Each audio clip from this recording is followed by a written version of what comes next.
নরসিংগড় নারায়ণপুরে গোপন সংবাদের ভিত্তিতে নরসিংগড় ও এনসিসি থানার পুলিশ অভিযান চালিয়ে এক ব্যক্তির বাড়ির গোয়াল ঘর থেকে শুকনো গাঁজা ও ফেন্সিডাইল ও কফ সিরাপের বোতল উদ্ধার করে। যদিও ঘটনাস্থল থেকে পালিয়ে যেতে সক্ষম হয় বাড়ির মালিক। এনসিসি থানার ওসি জানিয়েছে, বাড়ির মালিকের বিরুদ্ধে নরসিংগড় থানায় মামলা দায়ের করা হয়েছে। খুব শীঘ্রই তাকে খুঁজে বের করা হবে। আজকে আমাদের এয়ারপোর্ট পিএসে একটা খবর আসে, ওয়েস্ট নারায়ণপুরে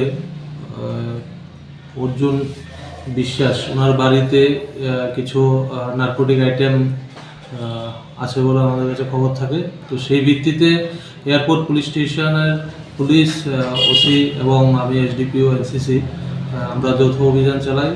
তো ওখানে তল্লাশি চলাকালীন ওনার বাড়ির একটা কাউশেড থেকে আমরা কিছু ইলিগাল কন্ট্রাব্যান্ড আইটেম আমরা রিকভার করি এবং সেগুলো দেখে আমরা অনুমান 18 কেজি ড্রাই গাঞ্জা এবং এসকপ এবং ফেন্সিডাইল মিলে 390 বোতল আমরা সিজ করি।